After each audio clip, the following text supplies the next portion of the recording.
ತಾಯಂದಿರ ಬಗ್ಗೆ ಟಿಪ್ಪಣಿ. ದೇವರು ಕೊಟ್ಟ ಅತ್ಯುತ್ತಮ ಕೊಡುಗೆ ತಾಯಿ. ತಾಯಿ ಎಂಬ ಪದಕ್ಕೆ ಯಾವುದೇ ವ್ಯಾಖ್ಯಾನವಿಲ್ಲ. ಈ ಪದವು ಸ್ವತಃ ಸಂಪೂರ್ಣವಾಗಿದೆ. ತಾಯಿಯೇ ಮಕ್ಕಳ ಪಾಲಿಗೆ ಅಪರಂಜಿ, ಮನಸ್ಸಿನ ಸಂಬಂಧಿ. ತಾಯಿಯೇ ಜೀವಂತ ದೇವತೆ. ಮಕ್ಕಳನ್ನು ಹೆತ್ತು ಹೊತ್ತು ಒಂದು ಒಳ್ಳೆಯ ಭವಿಷ್ಯ ರೂಪಿಸುವಲ್ಲಿ ತಾಯಿಯ ಪಾತ್ರ ಪ್ರಧಾನವಾದದ್ದು. ತಾಯಿಯೇ ಮಕ್ಕಳ ಒಳ್ಳೆಯ ಭವಿಷ್ಯ ನಿರ್ಮಿಸುವ ಶಿಲ್ಪಿಯಾಗುತ್ತಾಳೆ.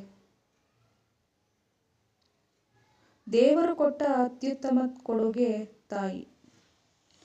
ತಾಯಿಯ ಸ್ಥಾನವನ್ನು ಯಾರೂ ತೆಗೆದುಕೊಳ್ಳುವುದಿಲ್ಲ. ತಾಯಿ ಜೀವನದ ಮೊದಲ ಸ್ನೇಹಿತೆ ಮತ್ತು ಶಿಕ್ಷಕಿ. ತಾಯಿ ಮಗುವಿಗೆ ಆತ್ಮವಿಶ್ವಾಸ ಮತ್ತು ಆತ್ಮನಂಬಿಕೆಯ ಬಗ್ಗೆ ಕಲಿಸುತ್ತಾಳೆ. ತಾಯಿಯ ಪ್ರೀತಿ ಅವರ ಮಗುವಿಗೆ ಇರುವ ಏಕೈಕ ಪ್ರೀತಿ. ತಾಯಿ ತನ್ನ ಮಗುವಿಗೆ ಏನು ಬೇಕಾದರೂ ತ್ಯಾಗ ಮಾಡಬಹುದು.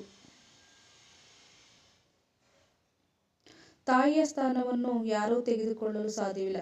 ತಾಯಂದಿರು ಕುಟುಂಬದ ಭಾವನಾತ್ಮಕ ಬೆನ್ನೆಲುಬು.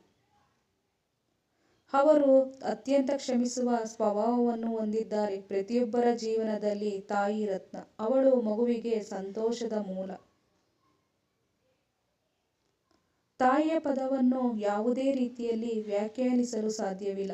ಅಸಹನೀಯ ದೈಹಿಕ ಯಾತನೆ ನಂತರ ಮಗುವಿಗೆ ಜನ್ಮ ನೀಡುವ ತಾಯಿಗೆ ದೇವರ ಸ್ಥಾನವನ್ನು ನೀಡಲಾಗುತ್ತದೆ. ನಮ್ಮ ವಿಡಿಯೋಸ್ ನಿಮಗೆ ಇಷ್ಟವಾದರೆ ಲೈಕ್ ಮಾಡಿ, ಶೇರ್ ಮಾಡಿ, ಸಬ್ಸ್ಕ್ರೈಬ್ ಮಾಡಿ. ಮುಂದಿನ ವಿಡಿಯೋಗೆ ಸಪೋರ್ಟ್ ಮಾಡಿ. Thank you.